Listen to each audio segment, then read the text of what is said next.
Bonjour, je suis Nogel Ndimbi Ongania, médecin spécialiste en gynécologie obstétrique, exerçant principalement à la clinique chirurgicale des armées Océan.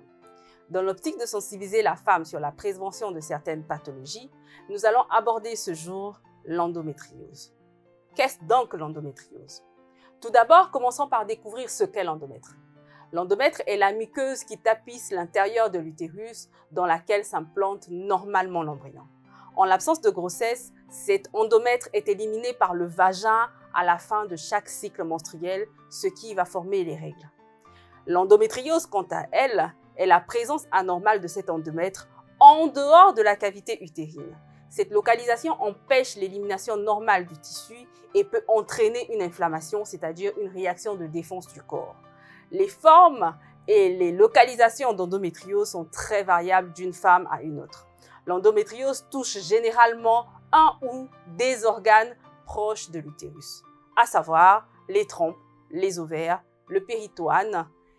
Elle peut aussi se développer hors du bassin.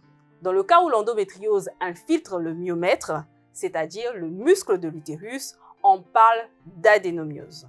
La fréquence de l'endométriose est difficile à estimer car la maladie n'est pas toujours symptomatique, mais parfois longtemps à être diagnostiquée à cause de sa symptomatologie multiforme. Aujourd'hui, on pense qu'une femme sur 10 souffre d'endométriose. Et parmi les femmes qui ont des dysménorrhées ou des règles douloureuses, 1 sur 3 pourrait souffrir d'endométriose.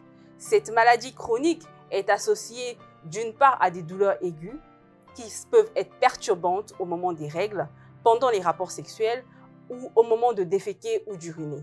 D'autre part à des douleurs chroniques, des ballonnements, des nausées, de la fatigue et parfois une dépression, une angoisse et aussi une infertilité.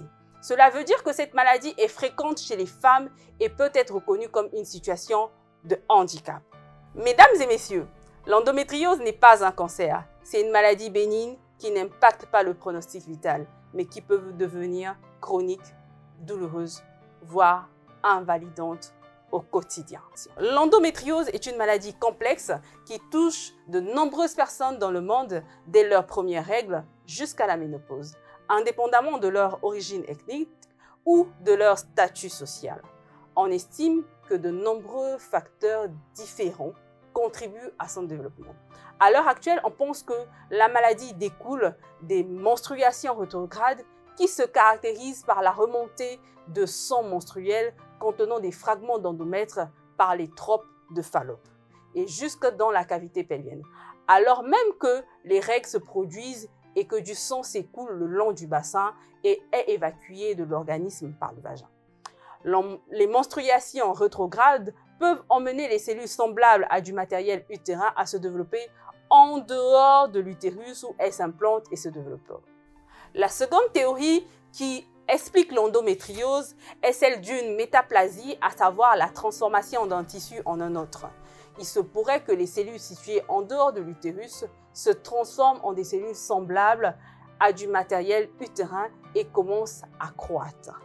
La troisième théorie est celle des cellules souches provoquant la maladie, laquelle se propagerait ensuite dans l'organisme à travers les vaisseaux sanguins et lymphatiques. En ce qui concerne l'endométriose, la douleur est le maître symptôme. Environ 3/4 des femmes qui souffrent d'une endométriose se plaignent de douleurs. Il s'agit particulièrement de douleurs pendant les règles qui peuvent être très intenses. Ce sont les dysménorrhées, avec un retentissement important sur la vie quotidienne. Selon la localisation des lésions d'endométriose, celles-ci peuvent également associer à des douleurs pendant les rapports sexuels en allant à la selle ou en urinant. Dans les cas les plus invalidants, la douleur peut être présente également en dehors de la période des règles. Certaines femmes vivant avec une endométriose rapportent des difficultés à concevoir. Cette situation n'est pas spécifique et un bilan complet des fertilités du couple peut être nécessaire pour rechercher les autres étiologies. La fatigue intense, la dépression et l'anxiété ne sont qu'une conséquence de cette situation invalidante. Le diagnostic est parfois difficile et le recours d'un expert est souvent nécessaire et recommandé. vos symptômes, couplés à l'interrogatoire du médecin et un examen gynécologique, l'amèneront à suspecter une endométriose. Cette situation peut être confirmée par des examens d'imagerie montrant des lésions caractéristiques d'endométriose. Selon vos symptômes, d'autres examens complémentaires peuvent être demandés. Certaines lésions d'endométriose ne mesurent que quelques millimètres et peuvent être invisibles à l'imagerie. Mais cela n'exclut pas le diagnostic d'une endométriose suspectée lors de la discussion avec le médecin. La localisation et la profondeur des lésions, le ressenti des douleurs, l'impact sur la qualité de vie, le risque d'infertilité sont variables d'une femme à une autre. C'est pourquoi une information adaptée à votre situation doit vous être apportée par votre médecin. Les traitements de l'endométriose peuvent varier en fonction de la gravité des symptômes et du désir de grossesse. Aucun traitement ne guérit la maladie. Plusieurs médicaments peuvent aider à gérer l'endométriose et ses symptômes, à savoir les anti-inflammatoires non stéroïdiens et les analgésiques sont souvent utilisés pour soulager la douleur. Les médicaments hormonaux tels que les analogues de la GnRH et les méthodes contraceptives peuvent aussi y contribuer. Ces méthodes ne conviennent pas forcément aux personnes qui ont un désir de maternité. Pour ces personnes, les médicaments et procédures liées à la fertilité sont parfois utilisés. Une intervention chirurgicale peut parfois permettre d'éliminer les lésions associées à l'endométriose. La chirurgie laparoscopique permet aux médecins de limiter les incisions. Nous l'avons dit précédemment, l'endométriose est une maladie invalidante et donc a d'importantes répercussions sociales, économiques et en matière de santé publique. Les douleurs aiguës, la fatigue, la dépression, l'angoisse et l'infertilité qu'elles provoquent entraînent une diminution de la qualité de vie des personnes touchées. Il faut donc favoriser toute adaptation de son mode de vie susceptible d'en améliorer la qualité. Chez certaines personnes, l'endométriose entraîne des douleurs handicapantes qui les empêchent d'aller travailler ou étudier.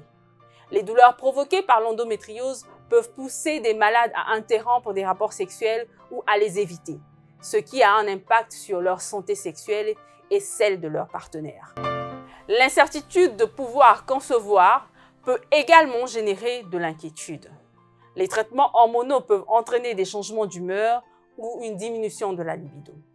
En renforçant le droit à une santé sexuelle et reproductive, une qualité de vie et un bien-être global qui soit de meilleur possible, la lutte contre l'endométriose permettra aux personnes touchées d'avoir prise sur leur propre vie. La prévention de l'endométriose passe par la sensibilisation accrue associée à un diagnostic et une prise en charge précoce et peuvent ainsi ralentir ou stopper la progression naturelle de la maladie et alléger les symptômes à long terme, voire réduire le risque de sensibilisation du système nerveux central à la douleur. Il n'existe néanmoins aucun remède pour le moment. Si vous êtes aux prises de l'endométriose, je vous prie d'accepter de partager avec d'autres femmes vivant avec cette pathologie et cela pourra être utile pour compléter l'information et rompre l'isolement. Il existe plusieurs associations de lutte contre l'endométriose qui peuvent vous soutenir. Et si vous êtes en République du Congo, il existe une association, Endo Congo, que vous pouvez contacter. Le numéro de téléphone via WhatsApp s'affiche au bas de l'écran et vous pouvez contacter Madame Hyacinthe qui va se faire un plaisir de vous recevoir et de vous accompagner, elle et toute son équipe, afin de pouvoir traverser cette impasse. Et si vous êtes dans un autre pays, votre médecin pourra vous aider à trouver un contact sérieux proche de vous qui pourront vous accompagner face à cette pathologie chronique et invalidante.